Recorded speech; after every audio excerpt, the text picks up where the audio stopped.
పట్టుబట్టి సీటు కొట్టి రాజకీయ రంగంలో రాణించేందుకు 10 ఏళ్లుగా నవీన్ యాదవ్ కృషి ఎట్టకేలకు ఈసారి కాంగ్రెస్ నుంచి బరిలోకి సెంటిమెంట్‌కు నో ఛాన్స్ అంటూ కీలక వ్యాఖ్యలు. కాంగ్రెస్ వేస్తున్న అభివృద్ధి పునాదులు గెలుస్తాయని ధీమా.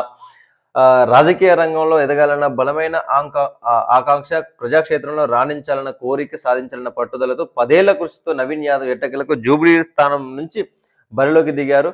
యువ నాయకుడు అయినప్పటికీ ఉద్దండులైన అనేక మంది సీనియర్లతో పోటీపడి పైచేయి సాధించారు. మాజీ ఎంపీలు, మాజీ మేయర్, ఇతర కీలక నేతలతో పోటీపడి మరీ సీటు దక్కించుకున్నారు. జూబ్లీహిల్స్ ఉప ఎన్నికలలో కాంగ్రెస్ అభ్యర్థిగా నవీన్ యాదవ్ ఖరారయ్యారు. ఇప్పటికే జూబ్లీహిల్స్ దీంతో రాజకీయ పార్టీలన్నీ అలర్ట్ అయ్యాయి. బీఆర్ఎస్ అభ్యర్థిని ప్రకటించి ప్రచారాన్ని కూడా ప్రారంభించింది. ఈ విషయంలో అధికార పార్టీ కాంగ్రెస్ కాస్త వెనుకబడిందని చెప్పాలి. అభ్యర్థి ఎంపికలో తర్జన చేపడిన కాంగ్రెస్ ఎట్టకేలకు నవీన్ యాదవ్ జూబ్లీహిల్స్ బరిలోకి దింపనున్నట్లు ప్రకటించింది. ఏఐసిసి అధ్యక్షుడు మల్లికార్జున ఖర్గే జూబ్లీహిల్స్ ఉప ఎన్నికల్లో నవీన్ యాదవ్ను అభ్యర్థిగా నియమించినట్లు AICC general secretary KC Venugopal ప్రకటనలు విడుదల చేశారు. సో ఈ క్రమంలో ఎవరి నవీన్ యాదవ్ అనే చర్చ ప్రజల్లోకి జరుగుతుంది. ఆయన గురించి చెప్పాలంటే నవీన్ యాదవ్ సాధారణ కుటుంబంలో పుట్టి పెరిగి స్వయం కృషితో ఎదిగారు. తండ్రి చిన్న శ్రీశైలం యాదవ్ సోషల్ వర్కర్, వాళ్ళ ఫాదర్ శ్రీశైలం యాదవ్ బాటలో నడుస్తూ రియల్ ఎస్టేట్ రంగంలో అడుగుపెట్టిన నవీన్ యాదవ్ అంచెలంచెలుగా ఎదిగి తెలంగాణలోని ప్రముఖ రియల్ ఎస్టేట్ల సరసన చేరారు. రియల్ ఎస్టేట్ రంగంలో తనకంటూ ప్రత్యేక గుర్తింపు తెచ్చుకున్న నవీన్ రాజకీయాల్లో అడుగుపెట్టారు. హైదరాబాద్కు చెందిన రాజకీయ party all India Majlis Ittehadul Muslimeen ద్వారా ఎంఐఎం పార్టీలో చేరి రాజకీయ రంగ ప్రవేశం చేశారు. నవీన్ యాదవ్ మజ్లిస్ పార్టీ 2009 చేరి వివిధ హోదాలో పనిచేశారు. తెలంగాణ రాష్ట్ర ఏర్పాటు తర్వాత జరిగిన మొదటి అసెంబ్లీ ఎన్నికల్లో హైదరాబాద్ పరిధిలోని జూబ్లీహిల్స్ నుండి నవీన్ బరిలోకి దింపి టీడీపీ అభ్యర్థి మాగంటి గోపీనాథ్ చేతిలో ఓడిపోయారు. ఈ ఓటమి తర్వాత ఎంఐఎంలో నవీన్ యాదవ్ హవా తగ్గించడంలో 2018 అసెంబ్లీ ఎన్నికల్లో అతనికి మరో అవకాశం ఇవ్వలేదు. ఎంఐఎంకు రాజీనామా చేసి మరి ఈ ఎన్నికల స్వతంత్ర అభ్యర్థి బరిలోకి దిగి ఏ పార్టీ మద్దతు లేకుండా ఏకంగా 18,813 ఓట్లు సాధించి తన సత్తా ఏమిటో చూపించారు. ఈ ఎన్నికల్లోనూ మాగంటి గోపీనాథ్ విజయం సాధించారు. ఇక 2023 అసెంబ్లీ ఎన్నికల్లోనూ స్వతంత్ర అభ్యర్థిగానే పోటీకి సిద్ధమయ్యారు. నవీన్ యాదవ్ నామినేషన్ కూడా వేశారు. కానీ కాంగ్రెస్ అభ్యర్థి మహమ్మద్ అజారుద్దీన్ అభ్యర్థన మేరకు నామినేషన్ను వెనక్కి తీసుకొని కాంగ్రెస్ లో చేరారు. అప్పటి నుండి కాంగ్రెస్ నాయకుడు జూబ్లీహిల్స్ ప్రజలకు సేవలు అందిస్తున్నారు. జూబ్లీహిల్స్ ఉప ఎన్నికల్లో పోటీకి కాంగ్రెస్ హిమాహేమిలు ఆసక్తి చూపించారు. గత ఎన్నికల్లో పోటీ చేసిన మాజీ ఎంపీ అజారుద్దీన్ మరోసారి టికెట్ ఆశించారు. ఇక మరో మాజీ ఎంపీ అంజన్ కుమార్ యాదవ్ కూడా తనకు అవకాశం ఇవ్వాలని కోరారు. ఇలాగే హైదరాబాద్ మాజీ మేయర్ బొంతు రామ్మోహన్, మరో నాయకుడు సిఎన్ రెడ్డి పేర్లు కూడా వినిపించాయి. పోటీ ఎక్కువగా ఉండడంతో CM Revanth Reddy TPCC chief Mahesh Kumar గౌడ్లతో సుదీర్ఘ చర్చల అనంతరం నవీన్ యాదవ్ పేరును అధిష్టానం ఖరారు చేసింది. బీసీ బిడ్డను అయినా అందరవాడని నవీన్ యాదవ్ మాటలు విందాం.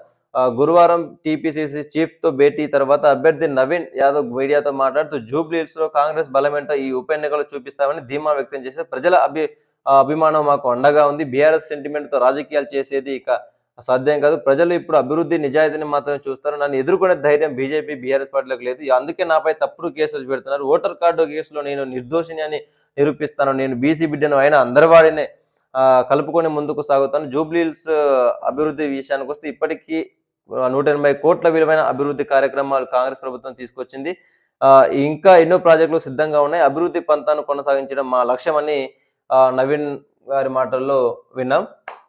సో ఎవరి నవీన్ యాదవ్ అంటే రీసెంట్ గా ఒక 2 నెలల కింద జూబ్లీహిల్స్ ఎమ్మెల్యే మాగంటి గోపీనాథ్ గారు ఎమ్మెల్యే గారు చనిపోవడం జరిగింది. సో ఆ బై ఎలక్షన్లకి ఉప ఎన్నికకు కాంగ్రెస్ నుండి నవీన్ యాదవ్ గారు కాంగ్రెస్ అధిష్టానం క్యాండిడేట్ గా నిర్ణయించింది. వీళ్ళకంటే ముందే ప్రతిపక్ష పార్టీ ఏదైతే బీఆర్ఎస్ ఉందో, సో వాళ్ళు ఆల్రెడీ మాగంటి గోపీనాథ్ వాళ్ళ వైఫ్ ని ప్రకటించడం జరిగింది. ఆల్రెడీ బీఆర్ఎస్ వాళ్ళు ప్రచారం కూడా జోరెత్తున సాగుతూనే ఉంది వాళ్ళది.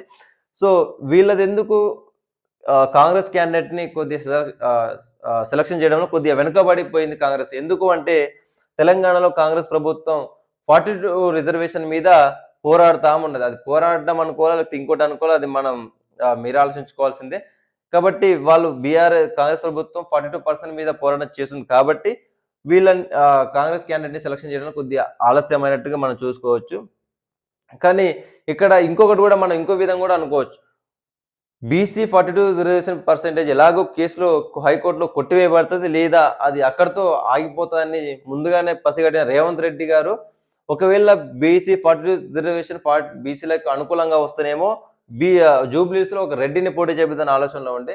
అది ఒకవేళ బీసీలకు వ్యతిరేకంగా వస్తే పక్కా బీసీలు ఎట్టి పరిస్థితి తెలంగాణలో ఉవ్వెత్తున ఎగిసిపడతారు. కాబట్టి బీసీలని మళ్ళీ అలా పోరాటాలు చేయకుండా ఉంచాలి అంటే జూబ్లీస్‌లో ఒక బీసీ బిడ్డని తెరపైకి తీసుకురావాలి గాబట్టి, అందుకనే వీళ్ళకి కొద్దిగా లేట్ అయ్యి నిన్న స్టే విధించిన తర్వాత బీ అక్కడ బీసీలకు హైకోర్ట్‌లో బీసీలకు విరుద్ధంగా స్టే ఇచ్చింది గాబట్టి, ఇక్కడ బీసీని పెట్టడం జరిగింది. సో, ఇక్కడ బీసీలు కొద్దిగా మా బీసీగా అనే ఒక ఆలోచనలో భ్రమలో పడి, అసలు బీసీ 42 రిజర్వేషన్ కోసం పోరాటం చేసిన విషయాన్ని మర్చిపోతారు.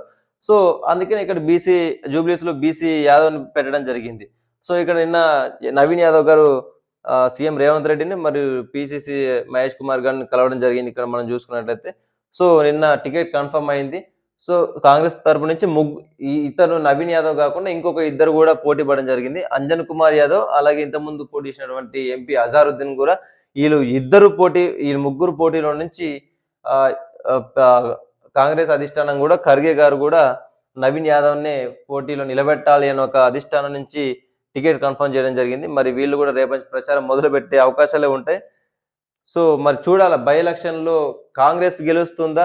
180,00,00,000తో ఆల్రెడీ జూబ్లీ హిల్స్ అభివృద్ధి పంతాలో కొనసాగుతూనే ఉంది. ఇంకా బై ఎలక్షన్‌లు అయిపోయిన తర్వాత ఇంకా నేను అభివృద్ధి చేసే క్రమంలో నేను పనిచేస్తాను. ప్రజల తరపున నేను ఉంటాను. అందరిని కలుపుకొని పోతాను అనే విధంగా నవీన్ యాదవ్ మాటలు మనం చూడడం జరిగింది. మరి అభివృద్ధి కార్యక్రమాలు చేస్తాడా? లేకపోతే అభివృద్ధిని ఆపేస్తాడా? లేకపోతే అసలు బై ఎలక్షన్‌లో కాంగ్రెస్ గెలుస్తుందా? నవీన్ యాదవ్ గెలుస్తాడా? లేదా బీఆర్ఎస్‌లో ఉన్నటువంటి మాగంట సునీత గెలుస్తుందా అనేది మరి బీజేపీ అక్కడ పోటీ చేస్తుందా లేదా అని కూడా మనం ఆహ్, చూడాల్సిన అవసరం ఉంది. ఒకవేళ బీజేపీ కూడా పోటీ చేస్తే బీఆర్ఎస్, కాంగ్రెస్ మధ్యలో పోటీ ఉంటుందా? లేదా 3 పార్టీల మధ్యన పోటీ ఉంటుందా? అనేది కూడా ఆహ్, చూసుకోవాల్సిందే. ఒకవేళ ఈ 3 పార్టీలు కాకుండా తెలంగాణ రాష్ట్రంలో కొత్తగా వచ్చినటువంటి ఏవైనా పార్టీలుంటే వాళ్ళు ఏమైనా పోటీ చేసి మరి వాళ్ళేమైనా వీళ్ళకి ధీటుగా నిలబడతారా? లేదా? అన్నది కూడా చూడాల్సిన అవసరం ఉంది. ఏదేమైనా తెలంగాణ రాష్ట్రంలో జూబ్లీ హిల్స్ బై ఎలక్షన్ అనేది చానా రసవత్తమైన ఆహ్, హాట్ టాపిక్‌గా మారిపోయింది. సో, ఇది అతి కొద్ది రోజులు ఎలక్షన్ నోటిఫికేషన్ కూడా వీళ్ళకి రాబోతది ఇది బై ఎలక్షన్‌కి. సో, అప్పటి వరకు మనం వేచి చూడాల్సిందే. సో, ఎవరు గెలుస్తా అనేది మనకు ఉత్కంఠగానే ఉంటది అన్నది మన భావన. సో, చూద్దాం ఎవరు గెలుస్తారనేది గూడా చూద్దాం. ఇది సెకండ్ టైమ్ ఒకసారి ఎంఐఎం పార్టీ నుంచి పోటీ చేసి ఓడిపోయాడు మాగంటి గోపీనాథ్ చేతిలో. మళ్ళీ ఇప్పుడు కాంగ్రెస్ నుంచి టికెట్ తీసుకొని మళ్ళీ అదే మాగంటి కుటుంబం పైన గెలుస్తాడా? లేకపోతే మాగంటి గోపీనాథ్ భార్యతో ఓడిపోతాడా? అనేది గూడా మనం ఇక్కడ చూడాల్సిందే.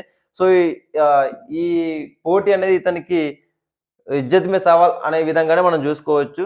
గెలిస్తే మాత్రం కాంగ్రెస్ నుంచి మొట్టమొదటిసారిగా బీఫామ్ మీద గెలిచినటువంటి వ్యక్తి అయితాడితను.